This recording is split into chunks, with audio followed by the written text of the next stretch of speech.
Rice ATM concept అనేది April 13, 2020లో start అయింది. So మనకి March 24th, 25th టైంలో లాక్డౌన్ అనౌన్స్ చేయగానే నాకు మన దేశం అంటే చాలా అందరిలాగానే ఎక్కువ ఇష్టం. ఒక దేశభక్తుడు అని ప్రూవ్ చేసుకోవాలి అంటే ఏం చేయాలి? ఇంట్లోంచి బయటకు వెళ్ళకుండా ఉండాలి. ఎందుకంటే ప్రైమ్ మినిస్టర్ చెప్పినా, చీఫ్ మినిస్టర్ చెప్పినా మీరు స్ప్రెడ్ అవ్వకుండా ఉండాలంటే ఇంట్లోనే ఉండండి అని చెప్పారు. సో 1 monthకి సరిపడా గ్రాసరీస్ తెచ్చుకొని ఇంట్లో ఉండి, పక్క ఇంటి వాళ్ళతో కూడా ఇంటరాక్షన్ ఉండొద్దని మధ్యలో ఒక షూ ర్యాక్ అడ్డుపెట్టి మరి, సో ఇంట్లోనే ఉన్నాం. ఇంట్లోనే ఉంటూ ఇంకా కొన్ని రోజులు ఆఫీస్ పని, కొన్ని రోజులు టీవీలో, ఓటీటీలో ఏవో చూసుకుంటూ గడిపేశాం. April 13 అప్పటికే 20 days అయింది ఇంట్లోంచి బయటికి వెళ్ళాక. మా అబ్బాయి, చిన్న అబ్బాయి బర్త్డే. డాడీ ఎప్పుడు ఇంట్లోనే ఉంటున్నాం, వెళ్ళి బయటికి వెళ్ళి కొంచెం చికెన్ అయినా తీసుకురావచ్చు కదా నా బర్త్డే అని అడిగాడు. సో ఆ రోజు నేను చికెన్ తీసుకొద్దామని చికెన్ షాప్కి వెళ్ళేటప్పుడు ఎట్లా అంటే ఒక అంతరిక్షంకు పోతున్నట్టుగా చేతికి గ్లౌజ్ వేస్తూ, కాళ్ళు హెల్మెట్, డబల్ మాస్క్, జాకెట్ వేసుకొని ఒక టిఫిన్ బాక్స్, జూట్ బ్యాగ్ పట్టుకొని వెళ్ళిన చికెన్ తెద్దామని. లోపల షాప్లో ఒకే ఆమె ఉంది, లక్ష్మమ్మ అని. నేను బయట ఉన్నా. ఎంతసేపటికి ఆమె బయటికి రావట్లేదు, ఎందుకంటే డిస్టెన్స్ మెయింటైన్ చేయాలి కాబట్టి ఆమె లోపల ఉంది, నేను బయట ఉన్నా. నేను షాప్ అతను అడిగిన, ఎంతసేపు ఉంది ఆమె, 1 kg చికెన్కి ఎందుకు ఇంత టైం తీసుకుంటానంటే, లేదు సార్ ఆమె 10 kgs తీసుకుంటుంది అని అన్నారు. సర్ప్రైజ్. సో నేను ఏంది ఇంత 10 కిలోల చికెన్ తీసుకోవాల్సిన అవసరం ఏముంది ఈమెకు అని చెప్పి ఆమె బయటకు వచ్చినాక, ఏంటి లక్ష్మమ్మ మీరు 10 కిలోల చికెన్ ఏమైనా ఫంక్షన్ చేస్తున్నారా, ఈ టైంలో ఒకరిలో ఒకరు మాట్లాడకూడదు అలాంటిదంటే, లేదు సారు చాలామంది అక్కడ కొత్త బిల్డింగ్ కన్స్ట్రక్షన్ అవుతుంది, దాని కింద భోజనానికి ఇబ్బంది పడుతూ 2-3 రోజులుగా తినకుండా ఉన్నారు అక్కడ. దాంట్లో చాలా ఏజ్డ్ ఉన్నారు, ప్రెగ్నెంట్ ఫస్ట్ కోవిడ్లో ప్రెగ్నెంట్ ఉమెన్ ఉన్నారు. వాళ్ళ సూపర్వైజర్ ఎవరైతే వాళ్ళని తీసుకొచ్చి పనిలో పెట్టిండో ఆయన పారిపోయిండు. వాళ్ళకు ఒక వారం రోజులు 10 రోజులకు సరిపడా వాళ్ళ దగ్గర ఉన్న బియ్యం అదేదో అడ్జస్ట్ అయ్యారు. ఇప్పటికీ 20 రోజులు అవుతుంది, వాళ్ళ దగ్గర ఏం లేదు. సో నాకు చాలా బాధ అనిపించింది సార్, అందుకనే ఇంకా లాభం లేదు, 2-3 రోజుల నుంచి తినలేదు కాబట్టి వాళ్ళకి మంచి బలం రావాలంటే చికెన్తో అన్నం పెడదామని నేను చికెన్ కోసం వచ్చినా అన్నది.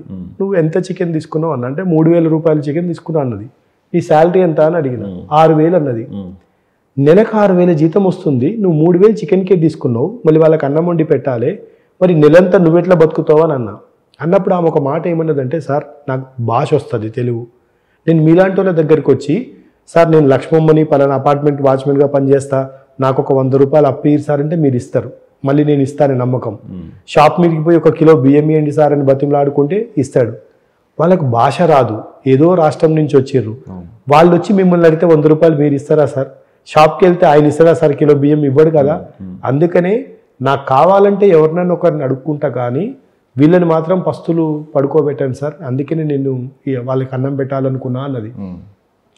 అప్పటి వరకు సమాజాన్ని దగ్గరికి చూసిన నేను, ఎన్నో సామాజిక కార్యక్రమాల్లో ఉన్న నేను 20 రోజులు ఇంట్లో ఉంటేనే నేను ఏదో దేశభక్తుడిని అనుకున్నా, కానీ 20 రోజులు ఏ పని లేకుండా వెళ్ళని వాళ్ళు చాలామంది ఉన్నారు కదా బయట అన్న విషయం మర్చిపోయాను. ఆమె మాట్లాడిన మాటలు నాకు లాగి చెంప మీద కొట్టినట్టు అనిపించింది.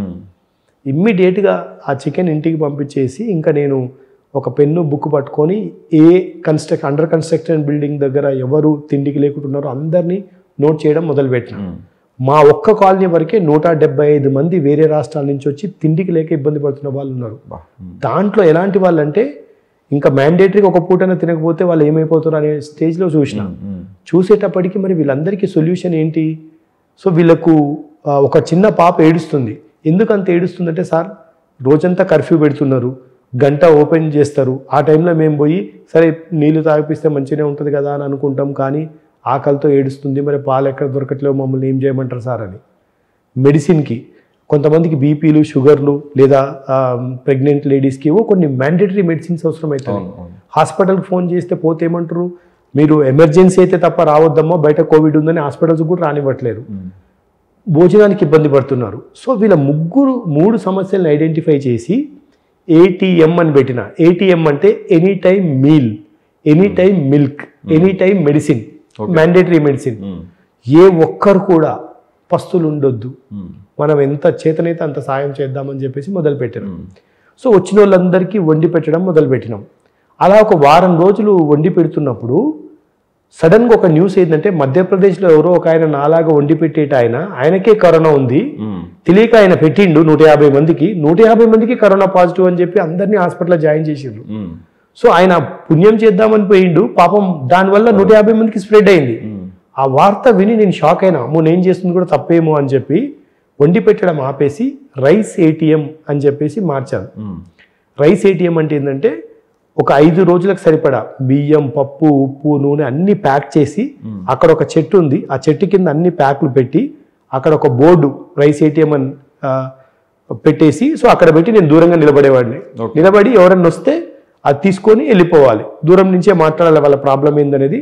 5 రోజులకు సరిపడే ఎందుకు పెట్టినాము అని అంటే 6వ రోజుకి కర్ఫ్యూ పోతుంది, 6వ రోజుకి కరోనా లాక్డౌన్ వెసులుబాటు ఇవ్వచ్చు అనే ఉద్దేశంతో అట్లా ప్యాక్ చేసి పెట్టేవాళ్ళం.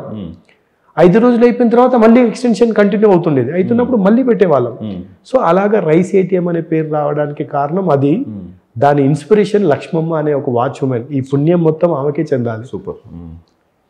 సో ఇది ఇలా రైస్ ఏటీఎం అనే పేరు స్టార్ట్ చేసి ఈ రోజుకి 1400 రోజులు స్టిల్ కంటిన్యూ చేస్తున్నాం. ఎందుకు అంటే నీకు ఫస్ట్ మొదలు పెట్టింది వలస కూలీల కోసం, తర్వాత వలస కూలీలు అయిపోయిన తర్వాత చాలామందికి ఉద్యోగాలు పోయినాయి, చాలా ఇండస్ట్రీలు రోడ్డు మీదకి వచ్చినాయి. ప్రైవేట్ స్కూల్ టీచర్లు అయితే ఒక 3-4 నెలలు జీతం ఇవ్వక, వాళ్ళకి రేషన్ కార్డు కూడా లేక, చాలా ఆత్మగౌరవంతో బతికిన వాళ్ళు మళ్ళీ స్కూల్స్ ఎప్పుడు ఓపెన్ అయితే కూడా తెలియక కొన్ని 100 మంది వచ్చేది. ఎందుకంటే ఆన్లైన్ క్లాసులు స్టార్ట్ చేసిన తర్వాత ఇప్పుడు ఒక కార్పొరేట్ కాలేజ్లో 50 మంది లెక్చరర్స్ ఉంటే మ్యాథ్స్కి ఒక్కరితోని ఆన్లైన్లో చెప్పిస్తే మిగతా 49 మందికి శాలరీ రోడ్డు మీద పడ్డట్టే కదా. అలాగా చిన్న జీతాలు తీసుకునే వాళ్ళు, గుడులల్లో పూజలు చేసుకునే పూజారులు, మనం వెళ్ళగానే ఏమంటారు, మనం బాగుండాలి, మన కుటుంబం బాగుండాలని భగవంతునికి చెప్పేటోళ్ళే రోడ్డు మీదకి వచ్చారు. ఈవెంట్ ఇండస్ట్రీ, ఈ కళాకారులు, ఒక్క ప్రోగ్రాం లేదు. సో వాళ్ళందరూ ఎక్కడ పోతారు? ఆటో డ్రైవర్లు, ఒక్క ఆటో బయట తిరగట్లేదు. ఎవ్రీ సెక్టార్ ఎంత ఎఫెక్ట్ అయిందంటే పంచదార కోసం కూడా పక్కింటికి వెళ్ళి ఎప్పుడు అడగనం వెళ్ళి నాకు అన్నం ఆకలి అవుతుంది మా ఇంట్లో లేదని అడిగే పరిస్థితులు. మనం ఎక్కువ రైస్ ఏటీఎం ద్వారా సపోర్ట్ చేసింది మరీ ఏం లేకుండా ఉన్న సోకాళ్ళు పేదవాళ్ళకు కాదు, సడన్గా పేదరికం వచ్చింది చూడండి. అంటే అప్పటిదాకా ఆత్మగౌరవంతో బతికిన చిన్న పనులు చేసుకునే వాళ్ళందరినీ కోవిడ్ సడన్గా రోడ్డు మీదకి తీసుకొచ్చింది. సో అలాంటి సెక్టార్లు అందరినీ ఆదుకోవడానికి రైస్ ఏటీఎం అని స్టార్ట్ చేసి దాన్ని అలా కంటిన్యూ చేస్తాం. ఇప్పటికీ స్టిల్ కంటిన్యూ అవుతుంది. ఎందుకు కంటిన్యూ అవుతుందంటే ఈ కాన్సెప్ట్లో మేము ఒక చేంజ్ చేసినాం. ఏమైంది, మేము ఫస్ట్ ఫేజ్ అయిపోయింది, సెకండ్ ఫేజ్ అయిపోయింది. సెకండ్ ఫేజ్లో చాలామంది భర్తలు చనిపోయారు. అంటే బ్రెడ్ విన్నర్ ఎవరైతే ఉంటారో ఇంట్లో, భర్త చనిపోయిన తర్వాత ఆ భార్య ఎవరన్నా ఒకరికి కోవిడ్ అని చెప్పేసి తెలియగానే వాళ్ళ చుట్టాలందరూ ఏం చేసేవాళ్ళు, ఫోన్లు ఎత్తడం మానేసేవాళ్ళు. ఎందుకంటే వీళ్ళు డబ్బులు అడుగుతారు హెల్ప్ అని. వీళ్ళేంది, వాళ్ళకున్న సేవింగ్స్ అన్ని హాస్పిటల్స్కి పెట్టేది, తీరా వాళ్ళ డెడ్ బాడీ చేతికి ఇచ్చేది. ఇచ్చిన తర్వాత ఆ తల్లి ఎక్కడ వెళ్ళిపోతుంది, ఎవరికి ఫోన్ చేసినా ఫోన్లు ఎత్తని పరిస్థితి. చిన్న పిల్లలు ఇంట్లో ఆకలికి ఏడుస్తుండే వాళ్ళు, ఇంట్లో అప్పటిదాకా తెచ్చిపెట్టేట ఆయన చనిపోయేటోడు. అలాంటి వాళ్ళందరూ మన దగ్గరికి వచ్చేది. నేను ఒక నెల రోజులకు సరిపడి ఇచ్చింది అనుకోండి, నెల అయిపోయినాక మళ్ళీ వస్తుంది కదా. సో అలా కాదు అని చెప్పేసి అప్పుడు ఏం చేసామంటే ప్రాజెక్ట్ ప్రిషా అని లాంచ్ చేసాం.